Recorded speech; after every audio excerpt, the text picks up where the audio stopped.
ونستعينه ونستغفره ونعوذ بالله من شرور أنفسنا ومن سيئات أعمالنا من يهده الله فلا مضل له ومن يضلله فلا هادي له وأشهد أن لا إله إلا الله وأشهد أن محمدا عبده ورسوله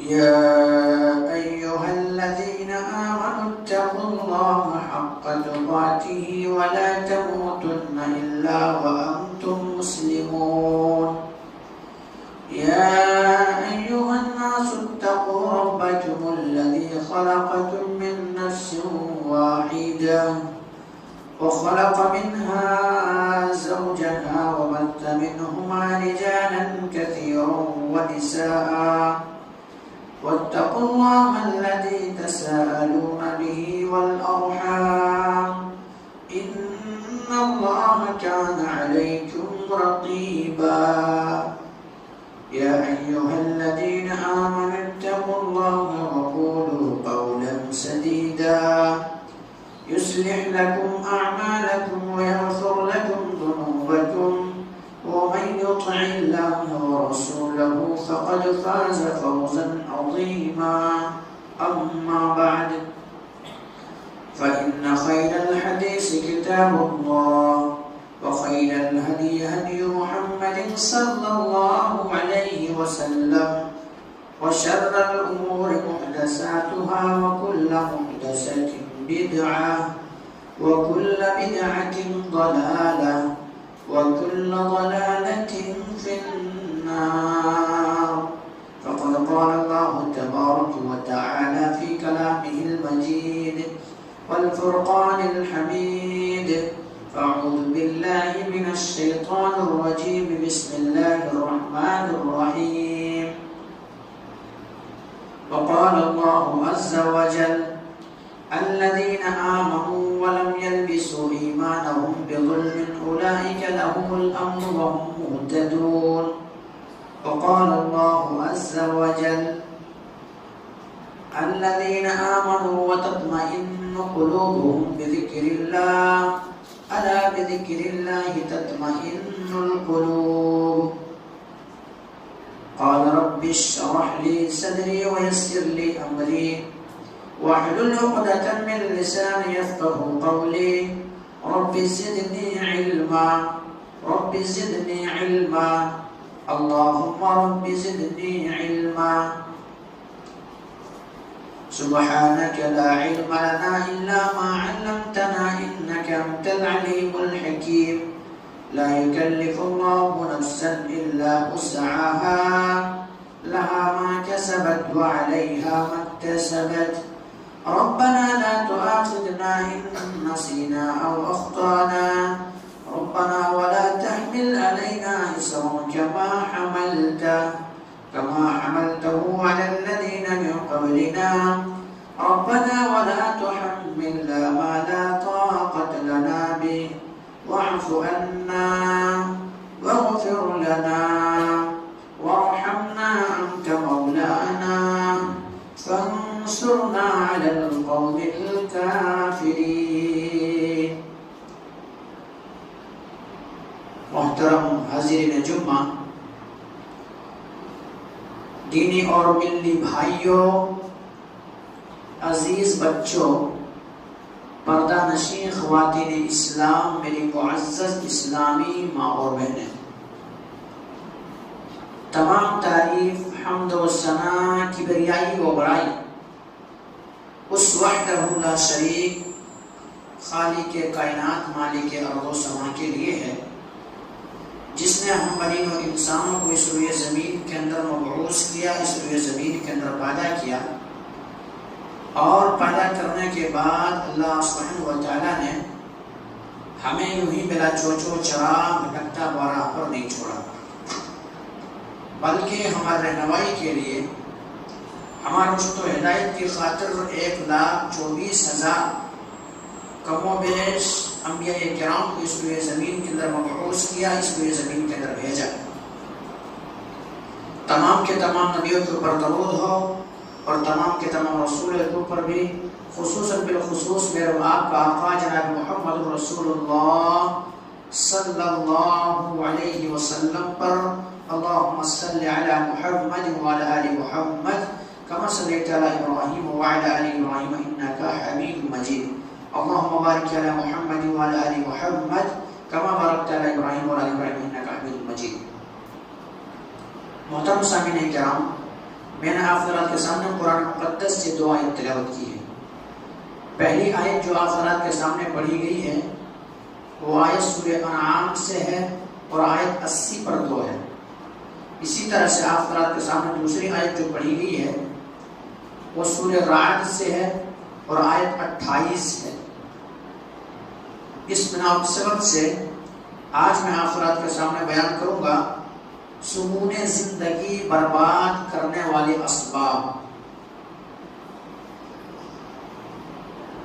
مطلب یہ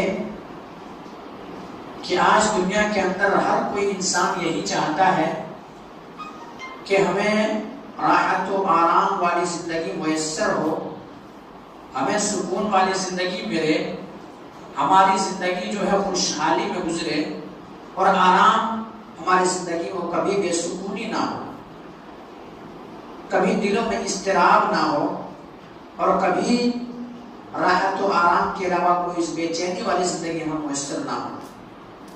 لیکن ہمیں اور آپ کو سکون والی زندگی کہاں ملے گی؟ یا پھر یوں کہیے کہ انسان کی زندگی میں اگر سکون نہیں ہے، آرام نہیں ہے، راحت نہیں ہے اور بے سکونی کی زندگی بسر کرنے پر مجبور ہے، بے سکونی سے زندگی کاٹ رہا ہے، تو آخر وجہ کیا ہے جس کی وجہ سے انسان بے سکونی کی زندگی کاٹنے پر مجبور ہو رہا ہے؟ تو اسی لیے موضوع خطابت ہے سکون زندگی برباد کرنے والے اسباب و علاج۔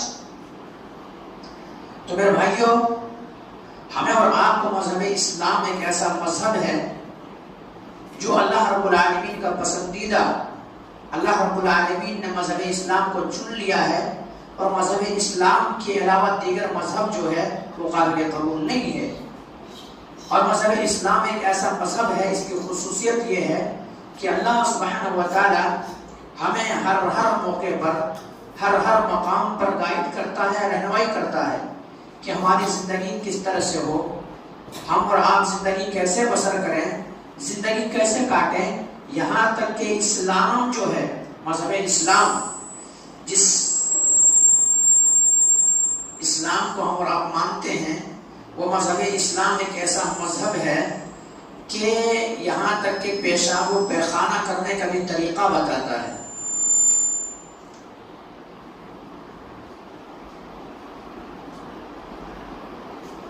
یہاں تک کہ پیشاب و پیخانہ کرنے تک کے طریقہ بتاتا ہے کہ انسان ہر معاملے میں ہمیں گائیڈ کرتا ہے، ہر معاملے میں ہمیں رہنمائی کرتا ہے، ہر معاملے میں ہمارے راستہ بتاتا ہے۔ تو کیا ہمیں اور آپ کو بھلا وہی اسلام سکون زندگی کے تعلق سے کوئی راستہ نہ بتایا ہے، کوئی ایسی چیز نسخہ نہ بتایا ہے جس کو اپنا کر کے ایک انسان سکون والی زندگی پا سکتا ہے، آرام والی زندگی پا سکتا ہے؟ جی، اسلام ہمیں یہ تمام ساری چیز بتائے ہیں اور تمام ساری چیزوں کے تعلق سے گائیڈ کیے ہیں کہ ہم اور آپ کو یہی راستہ اپنا کر کے سکون والی زندگی ملے گی، سکون و آرام والی زندگی میسر ہوگی، سکون و آرام والی زندگی ملے گی۔ تو آئیے میں بتاؤں آپ کو، اگر ہمیں اور آپ کو سکون چاہیے، ہمیں اور آپ کو آرام چاہیے، ہمیں اور آپ کو راحت والی زندگی چاہیے، تو ہمیں اور آپ کو کیا کرنا پڑے گا؟ اللہ تبارک و تعالی نے فرمایا ہے، اعوذ باللہ من الشیطان الرجیم، بسم اللہ الرحمن الرحیم، الذین آمنوا ولم یلبسوا ایمانهم بظلم اولئک لهم الامن وهم مہتدون۔ الذین آمنوا، جو ایمان لائے، ولم یلبسوا ظلم، الذین آمنوا ولم یلبسوا بایمانہم ظلم، اور اپنے ایمان کے ساتھ کیا کیا؟ وہ شرک کو نہیں ملایا۔ اولئک لهم الامن، انہی لوگوں کے لیے کیا ہے؟ ہدایت ہے، اور یہی لوگ ہدایت یافتہ ہیں۔ انہی لوگوں کے لیے امن ہے اور یہی لوگ ہدایت یافتہ ہے۔ اللہ نے کیا کہا؟ الذین آمنوا ولم یلبسوا ایمانهم بظلم اولئک لهم الامن وهم مہتدون۔ جو شخص ایمان لاتا ہے اور ایمان لانے کے بعد ایمان کو شرک کے ساتھ نہیں ملاتا ہے، اولئک لهم الامن، انہی لوگوں کے لیے امن ہے، انہی لوگوں کے لیے سکون ہے، انہی لوگوں کے لیے آرام دہ زندگی ہے۔ اولئک هم المفلحون، اور یہی کیا ہے؟ اولئک هم المہتدون، اور یہی ہدایت یافتہ ہیں، یہی ہدایت یافتہ ہیں۔ تو ایک انسان کو سکون والی زندگی کے لیے، آرام والی زندگی کے لیے، راحت والی زندگی کے لیے، زندگی بسر کرنے کے لیے اسے سب سے پہلے ایمان لانا پڑے گا۔ ایمان لانا پڑے گا کس کے اوپر؟ اللہ کے اوپر ایمان، اللہ کے رسول کے اوپر ایمان، فرشتوں کے اوپر ایمان، کتابوں کے اوپر ایمان، تقدیر کے خیر و شر کے اوپر ایمان، آخرت کے اوپر ایمان، ان کو ایمان لانا پڑے گا۔ اور ایمان لانے کے بعد، کلمہ شہادتین کے اقرار کر لینے کے بعد، پھر اسے ایمان کے تقاضے پر عمل کرنا پڑے گا۔ یعنی ہمیں کلمہ پڑھ لینے کے بعد اللہ کے نبی جناب محمد کریم صلی اللہ علیہ وسلم نے کن کن باتوں سے روکا ہے، کس چیز سے روکا ہے، اللہ تبارک و تعالیٰ نے کس بات کو کرنے کا حکم دیا ہے، تو ہمیں ایمان لانے کے بعد ان باتوں کے اوپر عمل کرنا ہوگا۔ اگر ہم اور آپ ایمان لائیں گے اور ان باتوں کے اوپر ایمان کریں گے تو انشاءاللہ اللہ تبارک و تعالیٰ نے کہا ہے الذین آمنوا ولم یلبسوا ایمانهم بظلم اولئک لهم الامن وهم مہتدون۔ جو لوگ ایمان لائے اور ایمان کے ساتھ اب شرک کو نہ ملایا، اولئک لهم الامن، یہی لوگ راحت والی زندگی میں ہے، امن والی زندگی میں ہے، اولئک هم مہتدون، اور یہی ہدایت یافتہ ہے۔ تو سب سے پہلا نسخہ جو ہے سکون زندگی کے لیے، آرام و راحت والی زندگی کے لیے کیا ہے؟ ہمیں اور آپ کو اسلام پر عمل کرنا ہوگا۔ ایمان لانے کے بعد ان کے تقاضے پر عمل کرنا ہوگا، تو ہمیں اور آپ کو کیا ہے؟ سکون والی زندگی ملے گی۔ اللہ تبارک و تعالیٰ بھی یہی دو انداز میں کہتا ہے۔ قرآن مقدس کی آیت ہے، آیت 28 ہے، سورہ رات کے اندر یہ آیت موجود ہے۔ اللہ تبارک و تعالیٰ نے فرمایا الا بذکر اللہ تطمئن القلوب، کہ دلوں کو سکون، دلوں کو راحت، دلوں کو آرام کس چیز سے ملتی ہے؟ اللہ کے ذکر سے، اللہ کے ذکر سے۔ تو یہاں سے اللہ رب العالمین کے ذکر اگر کوئی انسان کرتا ہے، ذکر سے تمام ساری چیزیں آ جاتی ہے، ان کی نمازیں، ان کی قربانیاں، تمام ساری چیزیں ذکر میں آ جاتے ہیں۔ تو جب اللہ رب العالمین کے ذکر اگر کرتا ہے تو ایسے انسان کے لیے سکون والی زندگی ہے، آرام والی زندگی ہے، راحت والی زندگی ہے، اور بے سکونی ان کی زندگی میں پھر نہیں ہے۔ وہ انسان پریشان حال نہیں ہے جب وہ اسلام کے اوپر عمل کرے گا۔ اللہ نے وہی تو کہا ہے الذین آمنوا ولم یلبسوا ایمانهم بظلم اولئک لهم الامن وهم مہتدون۔ تو یہ چیز ہے، تو ہمیں اور آپ کو اسلام پر عمل کرنا پڑے گا۔ مذہب اسلام نے جو بتایا ان چیزوں کے اوپر عمل کرنا پڑے گا، شریعت کے اوپر عمل کرنا پڑے گا، تب تو ہمیں اور آپ کو راحت والی زندگی ملے گی، آرام والی زندگی ملے گی، سکون والی زندگی ملے گی۔ اور اگر میں اور آپ اسلام کے اوپر عمل نہیں کیے، ایمان لانے کے بعد صرف ایمان تو لے آئے، لیکن ایمان لانے کے بعد کیا کیا چیز ہمارے اوپر فرض ہے، ان چیزوں پر عمل نہیں کیے، تو ہماری زندگی بے سکونی والی زندگی ہوگی، آرام اور راحت والی زندگی نہیں ہوگی۔ اللہ تبارک و تعالیٰ نے یہی قرآن مقدس کے اندر فرماتا ہے۔ آپ قرآن کریم کو اٹھا لیں گے، قرآن کریم کے اندر آیت ہے سورہ طٰہٰ کے اندر 124، 125، 126، 3 آیت کو آپ پڑھیں گے تو اللہ تبارک و تعالیٰ نے کہا ہے وَمَنْ أَعْرَضَ عَنْ ذِكْرِي فَإِنَّ لَهُ مَعِيشَةً ضَنْكًا وَنَحْشُرُهُ يَوْمَ الْقِيَامَةِ أَعْمَى وَقَدْ كُنْتَ بَصِيرًا قَالَ كَذَلِكَ أَتَتْكَ آيَاتُنَا فَنَسِيتَهَا وَكَذَلِكَ الْيَوْمَ تُنسَى۔ جو شخص میرے ذکر سے روگردانی کرے گا، منہ موڑے گا، اللہ رب العالمین کی بندگی سے منہ موڑے گا، اللہ تبارک و تعالیٰ ان کی دنیاوی زندگی کو تنگ کر دے گا، دنیاوی زندگی تنگ ہو جائے گا، پیسہ کمائے گا، دولت ان کے پاس ہوں گے، مال و اولاد ہوں گے، تمام ساری چیزیں رہنے کے باوجود بھی کیا ہوگا؟ ان کی زندگی تنگ ہو جائے گی، سکون نہیں ہوگے، آرام نہیں ہوگا، راتوں کے اندر ایسے بے چین رہے گا، راتوں کے اندر جب تک کہ وہ دوائی نہ کھا لے تب تک انہیں نیند نہیں آئے گی، تمام نعمتوں کی فراوانی ہوگی لیکن چین و سکون چھن جائے گا۔ اسی لیے اللہ نے کہا ہے وَمَنْ أَعْرَضَ عَنْ ذِكْرِي فَإِنَّ لَهُ مَعِيشَةً ضَنْكًا، جو بھی میرے ذکر سے منہ موڑے گا ان کے دنیاوی زندگی تنگ کر دوں گا، اور قیامت کے دن اندھا کر کے اٹھاؤں گا، قیامت کے دن نابینا ہو کے اندھا ہو کر کے اٹھے گا وہ انسان. دنیاوی زندگی کے اندر بے سکونی ہوگی، سکون اور راحت والی زندگی نہیں ہوگی.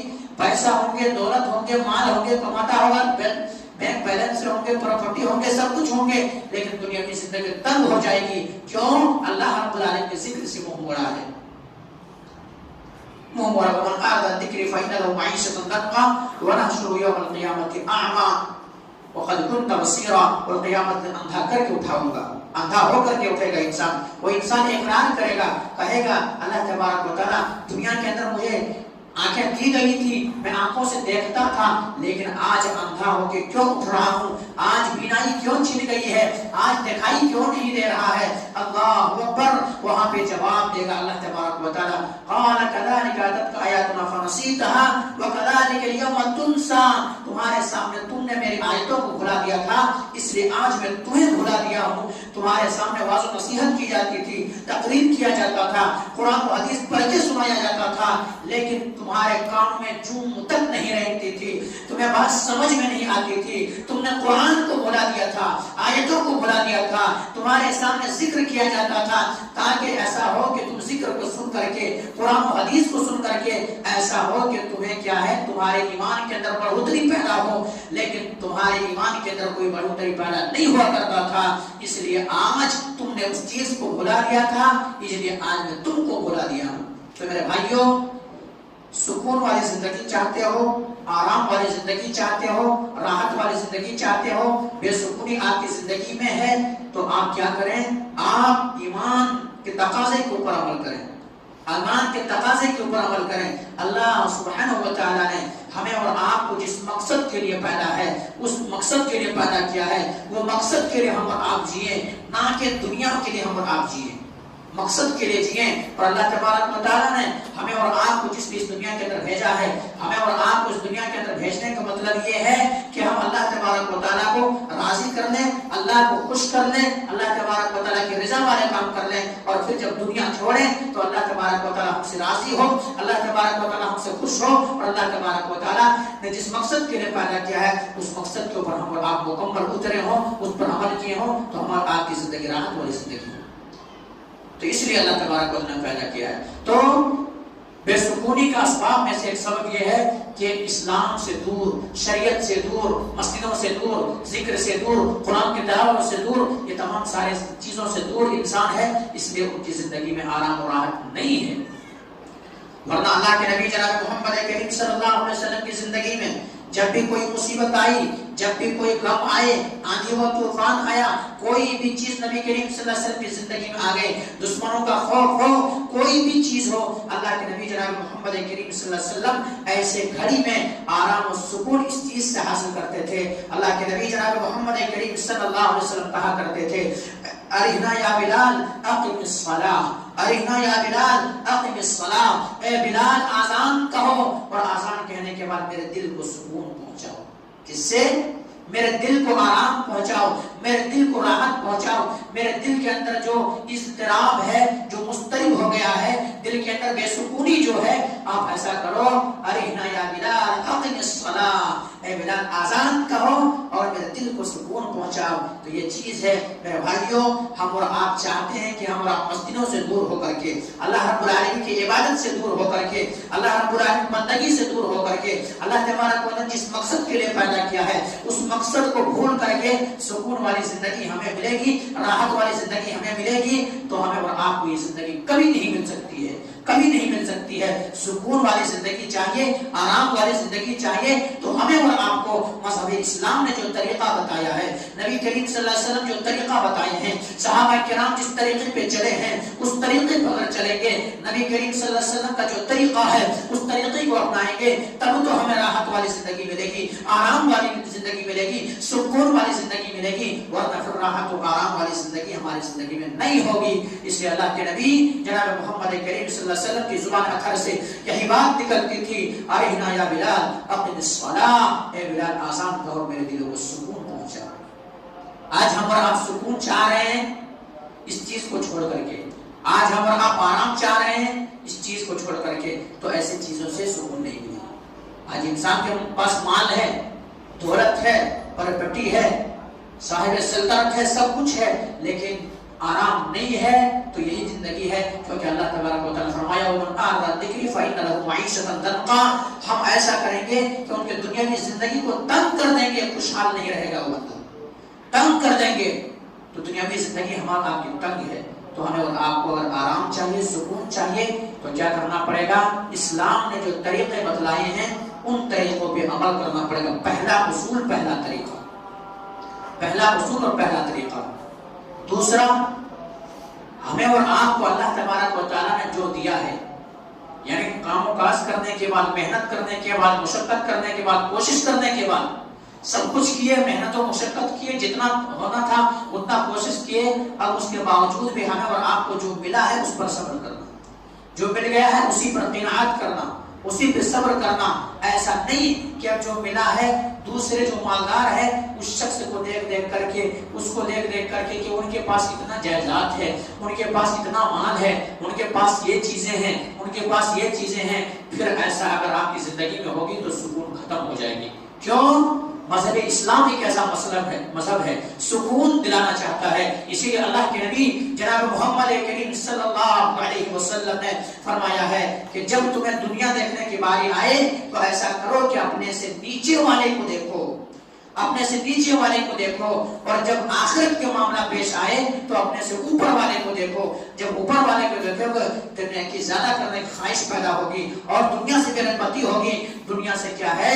دنیا سے تم کنارہ کش ہو کر کے نکل جاؤ گے۔ تو جب دیکھنا ہے تو دنیاوی معاملے میں اپنے سے نیچے والے کو دیکھو۔ اگر آپ 200 روپے کما رہے ہیں، آپ دیکھیں کہ آپ سے اس سے بھی کم کمانے والا کوئی ہے، جب ایسا دیکھیں گے تو آپ کی زندگی میں سکون ہوگا، آرام ہوگا۔ ورنہ آپ کی زندگی میں آپ کم کما رہے ہیں، آپ کروڑ پتی کو دیکھ رہے ہیں، آپ کم کما رہے ہیں، آپ جن کے پاس جائیداد ہے، مال ہے، دولت ہے، سلطنت ہے، سارے چیزیں ان کو دیکھیں گے، تب آپ کی زندگی کے اندر سکون و آرام نہیں رہیں گے۔ تو یہی چیز ہے کہ ہم اور آپ کو جو مل رہا ہے اس پر صبر کرنا، اس پر اللہ رب العالمین کا شکر گزاری کرنا اور اللہ تبارک و تعالیٰ کی بندگی کرنا۔ اللہ تبارک و تعالیٰ نے یہی تو کہا ہے، اور جب ہم اور آپ جو مل رہا ہے اس پر کیا کریں گے؟ شکر گزاری کریں گے، صبر کریں گے، قناعت کریں گے، تو اللہ کا وعدہ ہے، اللہ کا فرمان ہے، زبان تو میری ہے لیکن فرمان عرش والا کا ہے۔ اللہ تبارک و تعالیٰ فرماتا ہے اعوذ باللہ من الشیطان الرجیم بسم اللہ الرحمن الرحیم وَإِذْ تَعَذَّنَ رَبُّكُمْ لَئِن شَكَرْتُمْ لَأَزِيدَنَّكُمْ وَلَئِن كَفَرْتُمْ إِنَّ عَذَابِي لَشَدِيدٌ، اگر تم شکر گزاری کرو گے تو اللہ سبحانہ و تعالیٰ تمہیں مزید دے گا اور تمہارے مال کے اندر فراوانی ہوگی، اولاد کے اندر فراوانی ہوگی، زندگی کے اندر راحت ہوں گے، آرام ہوں گے، سکون ہوں گے۔ اور اگر ناشکری کرو گے تو ناشکری کرنے کی وجہ سے کیا ہوں گے؟ جو ہے اللہ رب العالمین کفر کرنے والے نعمتوں کو چھین لے گا اور کفر کرنے والے کو پسند نہیں کرتا ہے۔ آئیے میں بتاؤں آپ کو بات کو سمجھانے کے لیے، تاکہ بات کو سمجھانے میں آسانی ہو اور سمجھ سکے آپ لوگ۔ شیخ سعدی علیہ رحمہ ایک بہت بڑے فلسفہ گزرا ہے، انہوں نے اپنی زندگی کے حالات کو بھی کوٹ کیا ہے اور ان کی زندگی میں آنے والے مراحل، آنے والی مصیبتوں کو بھی اپنے کتابوں کے اندر درج کیا ہے، اور اس میں تمام سارے بات اس لیے کوٹ کیا ہے، اس لیے لکھا ہے تاکہ کوئی ایک انسان اگر پریشانی کے عالم میں زندگی بسر کر رہا ہے، بے سکونی کے عالم میں زندگی بسر کر رہا ہے، ان کی زندگی میں آرام اور راحت والی زندگی، آرام سکون والی زندگی نہیں ہے، تو اس کو پڑھ کر کے، اس کو سن کر کے، اس کو سمجھ کر کے، اس کو دیکھ کر کے کیا کرے؟ انہیں راحت و آرام والی زندگی مل جائے۔ انہوں نے اپنے تعلق سے ایک واقعہ نقل کرتا ہے۔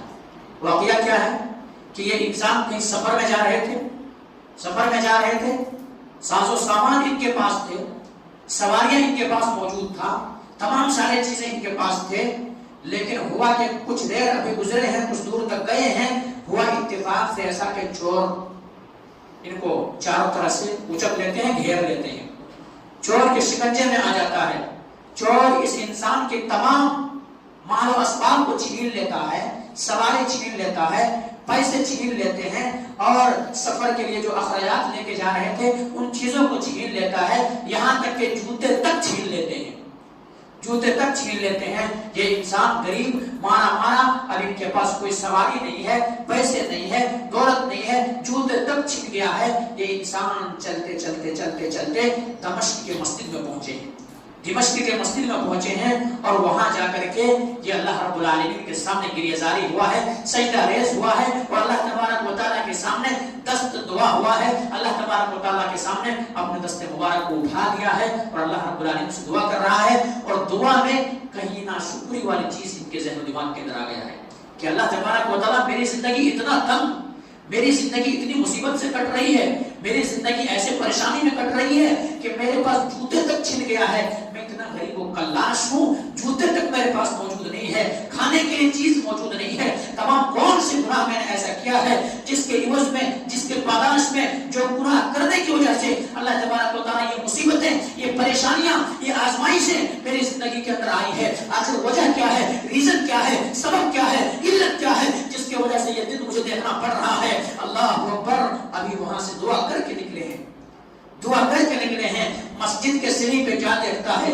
کہ ایک انسان ہے، ان کے پاس پاؤں بھی نہیں ہے، ان کے پاس پاؤں بھی نہیں ہے، رینگتے ہوئے چل رہا ہے اور مسجد کے صحن پہ بیٹھا ہوا ہے، سیڑھی پہ بیٹھا ہوا ہے، دھوپ ہے لیکن ان کے باوجود بھی رینگتا ہوا، ہاتھ اور پاؤں کے سہارے سے ٹیکتا ہوا مسجد کے سیڑھی کو چڑھ رہا ہے۔ اللہ رب العالمین کو فوراً یاد کرتا ہے شیخ صالح رحمۃ اللہ علیہ اور کہتے ہیں کہ اللہ تبارک و تعالیٰ، میں بہت بہتر حالت میں تم نے مجھے رکھا ہے، بہت اچھے حالت میں مجھے رکھا ہے۔ اللہ تبارک و تعالیٰ، مال اگر چھن گیا ہے کوئی بات نہیں، مال تو پھر آ سکتا ہے، سواری چھن گئی ہے سواری تو آ سکتی ہے، دولت چھن گیا ہے دولت تو آ سکتا ہے، میرے صحت تو ہے، تندرست و توانا تو ہوں، اللہ تبارک و تعالیٰ صحت کی نعمت سے تم نے نوازا ہے۔ اس بندے جیسا اگر میرے حال کر دیے ہوتے، اگر میرے بھی پاؤں سلامت نہیں ہوتے، اگر مجھے بھی رینگ کے چلنا پڑتا اور اس طرح سے ہماری زندگی ہوتی، تب پھر ہماری زندگی کیسی ہوتی؟ فوراً اپنے سے نیچے والے کو دیکھے، کس کو دیکھے؟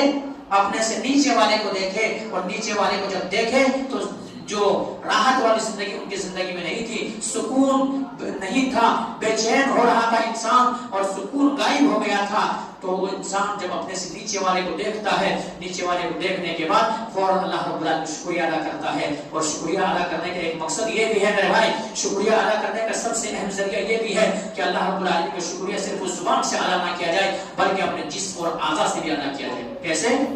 اللہ کے نبی جناب محمد کریم صلی اللہ علیہ وسلم جب رات کے اندر کھڑے ہوتے تھے، رات کے اندر کھڑے ہوتے تھے، قیام کے لیے کھڑے ہوتے تھے، نماز کے لیے کھڑے ہوتے تھے، تو نبی اکرم جناب محمد کریم صلی اللہ علیہ وسلم کے پاؤں اکثر پھول جایا کرتا تھا، نبی کریم صلی اللہ علیہ وسلم کے پاؤں کے اندر ورم آ جایا کرتا تھا، نبی کریم صلی اللہ علیہ وسلم کے پاؤں پھٹ جایا کرتے تھے۔ نبی کریم جناب محمد کریم صلی اللہ علیہ وسلم سے سوال کیا گیا، استفسار کیا گیا، پوچھا گیا۔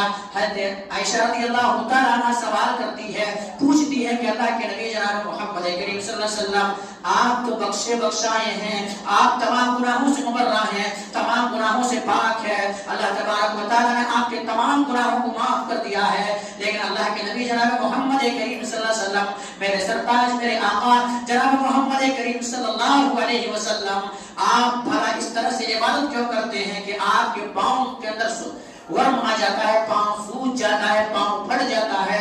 اللہ کے نبی جناب محمد کریم صلی اللہ علیہ وسلم نے فرمایا، افلا اکون عبدا شکورا، اے عائشہ، کیا میں اللہ رب العالمین کا شکر گزار بندہ نہ بن جاؤں؟ اللہ رب العالمین کا شکریہ ادا کرنے والا بندہ نہ بن جاؤں؟ اس لیے میں شکر گزاری کے طور پر اللہ رب العالمین کو خوش کرنے کے لیے، اللہ تبارک و تعالیٰ کو راضی کرنے کے لیے، شکر گزار بندے بننے کے لیے میں ایسا کام کر رہا، ایسی عبادتیں کر رہا ہوں۔ اللہ نے کیا کہا تھا؟ وَإِذْ تَأَذَّنَ رَبُّكُمْ لَئِن شَكَرْتُمْ لَأَزِيدَنَّكُمْ وَلَئِن كَفَرْتُمْ إِنَّ عَذَابِي لَشَدِيدٌ۔ اگر تم شکر گزاری کرو گے تو اللہ تبارک و تعالیٰ تمہیں مزید دولت سے نوازے گا، مزید دے گا، اور اگر ناشکری کرو گے تو تمہاری کیا ہے، سکون تک چھن جائے گی، اور اللہ تبارک و تعالیٰ ناشکری کو پسند نہیں کرتا ہے۔ تو شکر گزاری کیا دیکھا شیخ صالح علیہ الرحمٰن نے، کیا دیکھا؟ اللہ رب العالمین کو شکر ادا کیا، شکر ادا کیا۔ جب ایسے شکر گزاری ہوگی اور جو آپ کو ملے گا اسی پر صبر کریں گے، قناعت کریں گے، تو پھر آپ کی زندگی بے سکون آپ کبھی نہیں رہ سکتے، آپ کو سکون والی زندگی ہوگی۔ اسی طرح سے میرے بھائیو، انسان کی زندگی میں جب لالچ آ جائے تو پھر چین و سکون چھن جاتا ہے، آرام چھن جاتا ہے، سکون والی زندگی میسر نہیں ہو سکتا ہے۔ اس لیے انسان کو زیادہ لالچ بھی نہیں کرنا چاہیے۔ لالچ بری بلا ہے. اللہ تبارک و تعالیٰ نے کہا ہے قرآن کے اندر الہاکم التکاثر الہاکم التکاثر حتی زرتم المقابر. کیا کیا؟ تمہیں زیادہ کی چاہت نے، زیادہ کی حرص نے، زیادہ کی لالچ نے تمہیں غافل کر دیا. غافل کر دیا کہ ابھی ایک بلڈنگ بنایا دوسرا ہونا، دوسرا بلڈنگ بنایا تیسرا ہونا، تیسرا بلڈنگ بنایا چوتھا ہونا، چوتھا کے بعد پانچواں ہونا، پانچواں کے بعد چھٹا ہونا. ہر ایک پہ ایک سوچ بڑھتا جا رہا ہے. اللہ کے رسول نے فرمایا کہ انسان بوڑھے ہو جاتا ہے لیکن ان کی دو خواہشیں کبھی پوری نہیں ہوتی ہے. ایک خواہش کہ وہ انسان کہ میں ہمیشہ شیر و شکم رہوں، ہمیشہ جوان رہوں، اور دوسرا کہ میرے پاس مال آ جائے، حل من مزید، پیسے آ جائے. پیسے کی طرف، پیسے کی لالچ انسان کو کیا کر دیتا ہے؟ قبر تک پہنچا دیتا ہے. اور اللہ کے رسول نے فرمایا، اللہ کے رسول نے فرمایا کیا کہا کہ انسان زندگی بھر یہی رٹ لگاتا ہے، زندگی بھر یہی کہتا ہے یقول مالی یقول عبدی مالی مالی. بندہ کہتا رہتا ہے ہائے میرا مال، ہائے میرا خزانہ، ہائے میرا پیسہ، ہائے میری پراپرٹی، ہائے میرا اولاد. دنیا بھر چیختا ہے، چلاتا ہے، سب کچھ کہتا ہے یقول عبدی مالی مالی. ندائیں لگاتا ہے، آواز لگاتا ہے، مالی مالی کہتے رہتا ہے. لیکن اللہ کے رسول نے فرمایا دیکھو ان کا مال ان کا مال نہیں ہے، بلکہ مال جو ان کے وارثوں کا ہے صرف اس کا مال تین ہی ہے. تین ہی مال. کیا کیا؟ وہ مال جو وہ اپنے کھا لیا اور کھانے کے بعد جسم کے اندر تھوڑا توانا ہو گیا، تندرست ہو گیا، جسم کے اندر لگ گیا، کھا لیا. آج انسان پیسے والے لیکن کنجوسی کرتا، کھاتا بھی نہیں. اللہ نے اگر آپ کو دیا ہے تو آپ کیا کریں؟ فضول خرچی نہ کریں، کیونکہ فضول خرچی کرنے والا شیطان کا بھائی ہے. لیکن آپ اپنے جسم پر آپ کو ضرورت کے لیے تو خرچ کر سکتے.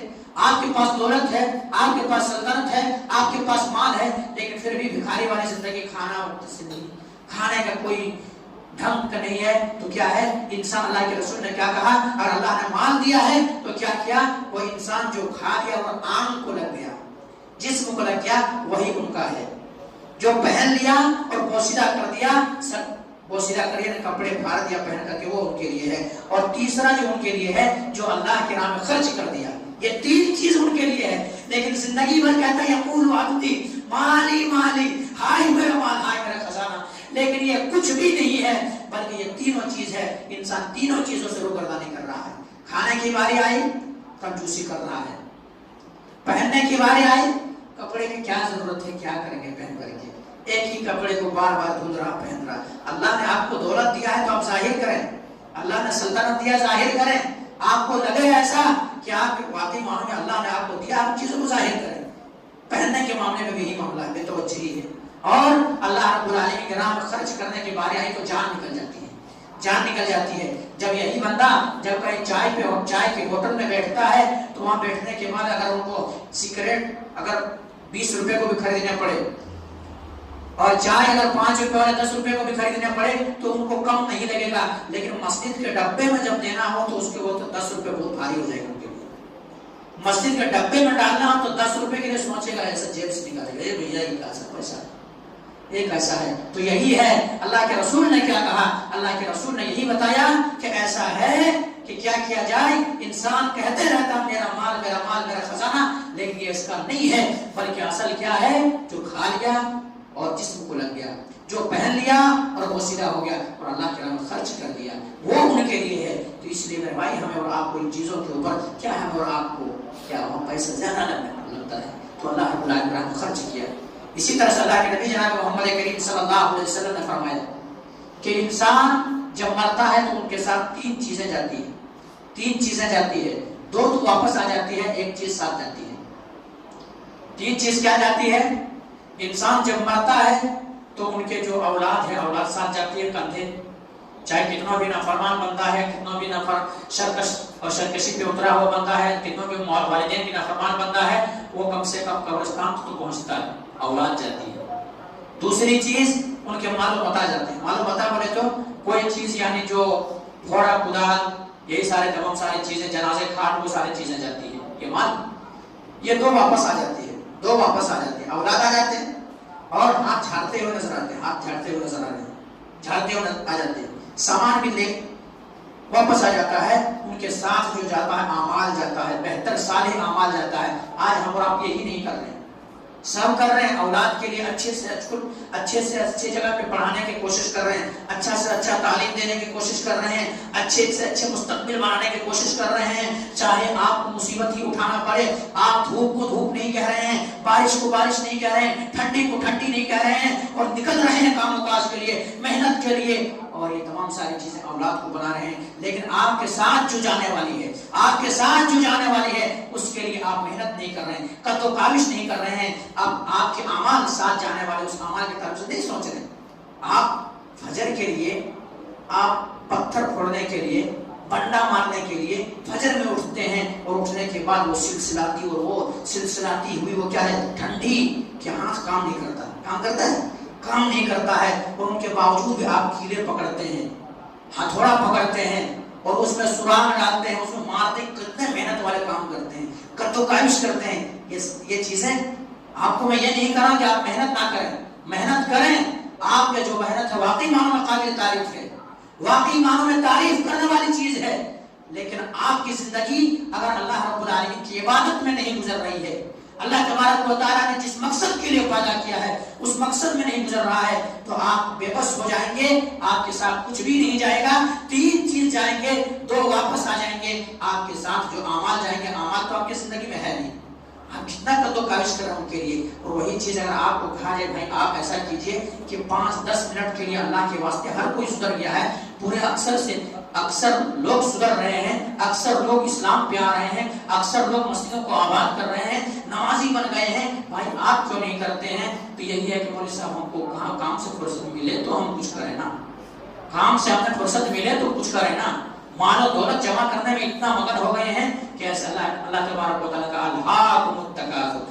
آپ کے بھی ذہن و دماغ کے اندر ایسا نہیں کہ آپ کے ذہن و دماغ کے اندر ایسا نہیں آ رہا کہ ہم نماز پڑھیں گے بول کے، ہر کسی کے ذہن و دماغ کے اندر اگر جمعہ کے دن آپ آ گئے ہیں تو اس کی یہ دلیل ہے کہ آپ بھی چاہتے ہیں کہ ہم نماز پڑھیں گے، لیکن سوچ کے ہمارا تھوڑا سیٹلمنٹ ہو جائے تو اچھا ہے، مولوی صاحب پڑھیں گے ابھی تو کیا ابھی جوانی ہے، ابھی بچپن ہے، ابھی تھوڑا عمر ہو جانے کے بعد تھوڑا بچے کے لیے گھر بنانے کا ہے، وہ گھر بنا لینے کے بعد انشاءاللہ پڑھیں گے، یا بچوں کے شادی کا معاملہ ہے، شادی کر لیں گے اس کے بعد فری ہو جائیں گے، مولوی صاحب ٹینشن ہی نہیں ہوگا، اس وقت پڑھیں گے، یا پھر ایسا ہوگا مولوی صاحب ذرا کاروبار سے چھٹی نہیں ملتی ہے، ذرا مہلت مل جائے تو پڑھیں گے، ایسا سوچتے نہیں سمجھتے، ہر کوئی سوچتا ہے، لیکن میرے بھائی آپ کی کیا گارنٹی کہ سانس ابھی رک جائے، ابھی سانس رک جائے اور فرشتے آئے اور فرشتے کو آپ کہیں کہ ذرا مہلت دو بھیا، مہلت ذرا دے دو، مہلت دیں گے تو کیا ہوگا، مہلت دیں گے ہم عبادت کریں گے، اور واقعی مانو ہر کوئی وہی کہے گا، مرتے وقت جب ان کے پاس فرشتے آئے گا تو فرشتے کو یہی کہے گا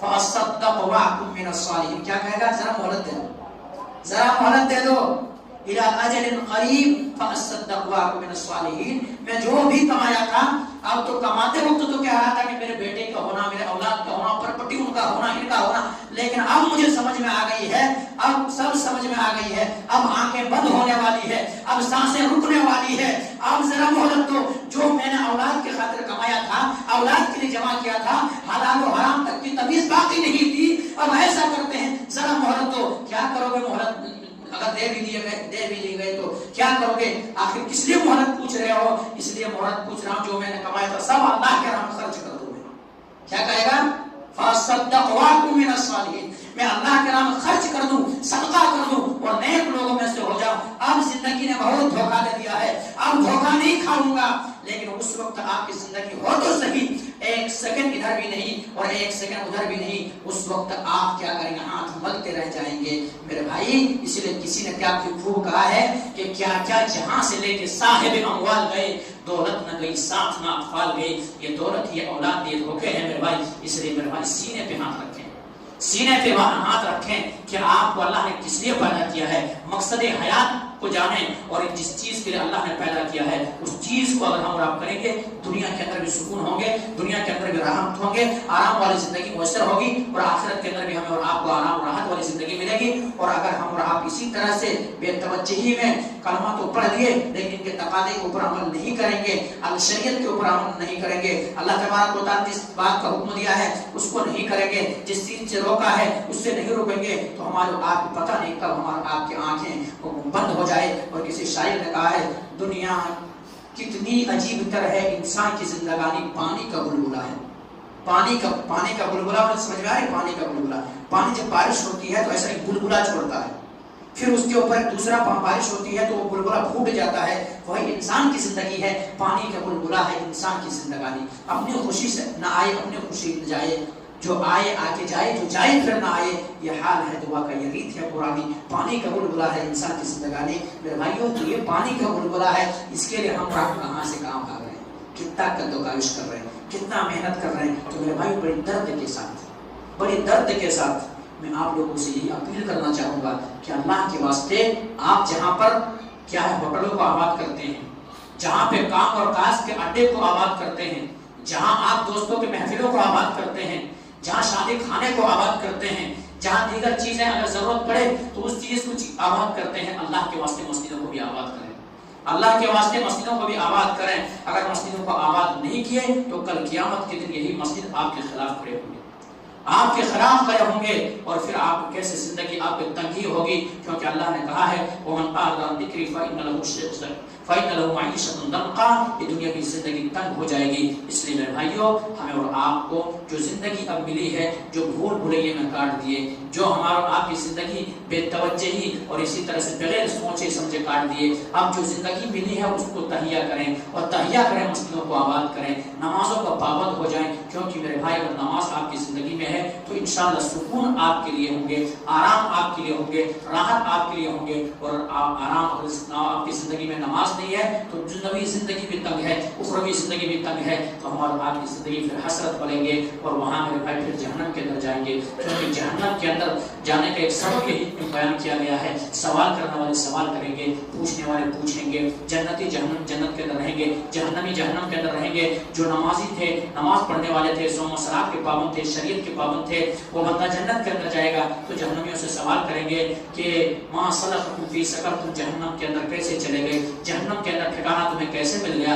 ہمارے ساتھ تم رہتے تھے، ہمارے ساتھ کام و کاج کرتے تھے، ہمارے ساتھ محفلوں کو آباد کرتے تھے، ہمارے ساتھ ہوٹلوں کو آباد کرتے تھے، ہمارے ساتھ جا کر کے کھیل کود کرتے تھے، ہمارے ساتھ کام و کاج میں ہمارے ساتھ تھے، شادی بیاہ میں ہمارے ساتھ تھے، ہر معاملے میں ہمارے ساتھ تھے. ہمیں کوئی مصیبت آئے تو چاہے جتنا بھی دشمنی ہو آپ کھڑے ہو جاتے تھے. ارے ہمارے قوم والے کو، ہمارے کیٹیگری والے کو، ہمارے ایسے خاندان والے کو کوئی انگلی کیسے اٹھائے. دشمنی اپنی جگہ ہے، طاق میں رکھتے ہیں، لیکن چلو ابھی تو باری آئی ہے کہ ہمارے لوگوں کے خلاف آواز اٹھایا ہے، اب آواز میں ہم ساتھ دیں گے، ہم جائیں گے. ہر معاملے میں آپ ساتھ تھے، لیکن بھائی میں جنت کے اندر ہوں، آپ جہنم کے اندر چلے گئے. آخر ریزن کیا ہے، سبب کیا ہے، وجہ کیا ہے، علت کیا ہے؟ میرے بھائی جواب یہی ہوگا لم نکن من المصلین، لم نکن من المصلین.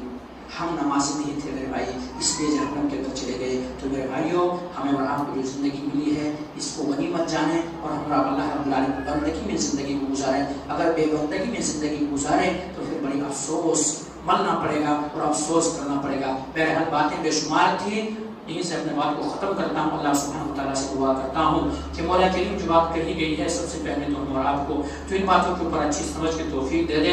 اس کے بعد مولا کریم ہم تمام مسلمانوں کو، مولا کریم ہمارے ہوٹلیں آباد ہے، ہمارے کام و کاج کی جگہ آباد ہے، ہمارے گپ شپ کے سڑاکے گپ شپ کرنے والی جگہیں آباد ہے، تمام سارے شادی خانہ آباد ہے، ہر جگہ آباد ہے. مولا کریم ہمارے مسجدیں آباد نہیں ہے، مولا کریم تو ہمارے مسجدوں کو آباد کر دے. مولا کریم جن کے سینے کے اندر اللہ کا خوف نہیں ہے، اللہ کا ڈر نہیں ہے، آخرت کی تیاری نہیں کر رہا ہے، مولا کریم تو ان کے سینے کے اندر اپنا ڈر پیدا کر دے، اپنا خوف پیدا کر دے، اور انہیں بھی آخرت کے لیے جینے کے لیے بے مقصد نہیں بلکہ با مقصد زندگی گزارنے والے بنا دے. تقبل یا رب العالمین. وآخر دعوانا الحمد للہ رب العالمین. سبحان ربک رب العزة عما یصفون وسلام علی المرسلین والحمد للہ رب العالمین.